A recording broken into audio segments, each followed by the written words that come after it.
एक दिन रात को जेनी और उसके दो साथी एक अंधे सैनिक के घर में घुस गए।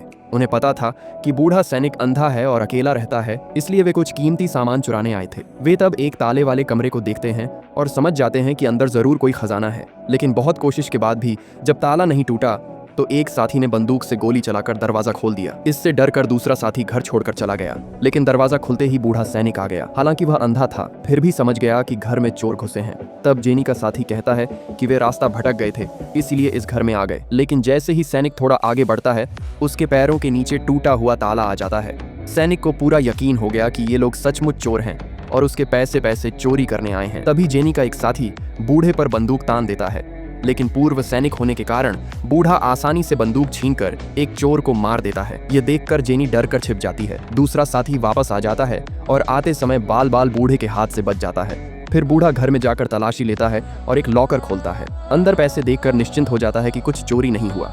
लेकिन जेनी मौके का फायदा उठाकर कोड देख लेती है। फिर वह अपने दोस्त के साथ लॉकर से पैसे निकाल लेती है और भागने का रास्ता ढूंढने लगती है।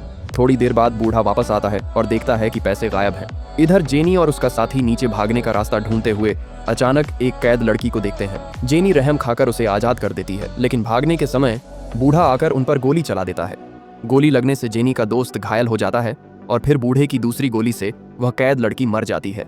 इससे बूढ़ा बहुत टूट जाता है, क्योंकि उसने उस लड़की को बंदी बनाकर रखा था ताकि वह उसकी संतान पैदा करे। इधर जेनी और उसका दोस्त भागकर एक दूसरे कमरे में घुसते हैं और दरवाजा बंद कर लेते हैं। जेनी खिड़की खोलकर ऊपर चढ़ने की कोशिश करती है और उसका दोस्त दरवाजे को रोकता है, लेकिन सैनिक अपना कुत्ता छोड़ देता है। कुत्ता जेनी के दोस्त का पीछा करता है और उसे बाहर फेंक देता है। फिर बूढ़ा गोली चलाता है, लेकिन सौभाग्य से लड़का बच जाता है। इसके बाद वह बूढ़े से लड़ाई करता है, लेकिन पूर्व सैनिक के सामने टिक नहीं पाता और अंत में बूढ़े के हाथों मारा जाता है। उधर जेनी भागने की कोशिश करती है, लेकिन बूढ़ा उसे पकड़ लेता है, बांध देता है और जबरदस्ती संतान पैदा करने के लिए इस्तेमाल करना चाहता है। जैसे ही सैनिक जेनी के पास जाता है, ठीक उसी वक्त उसका दोस्त वापस आ जाता है। दरअसल वह मरा नहीं था, बल्कि बुरी तरह घायल था। वह बूढ़े को मारकर गिरा देता है और दोनों मिलकर उसके हाथ में हथकड़ी लगा देते हैं। वे दोनों पैसे लेकर भागने के लिए जैसे ही दरवाजे पर पहुंचते हैं, तभी पीछे से बूढ़ा फिर गोली चला देता है और जेनी का दोस्त इस बार सचमुच मर जाता है। इस मौके का फायदा उठाकर जेनी अकेले पैसे लेकर भाग जाती है और पुलिस को खबर देती है। पुलिस बूढ़े को गिरफ्तार कर लेती है। हालांकि जेनी को सबसे ज्यादा फायदा मिला, लेकिन उसके दोनों साथी मर गए। इसके बाद उसने कसम खाई कि वह अब कभी चोरी नहीं करेगी।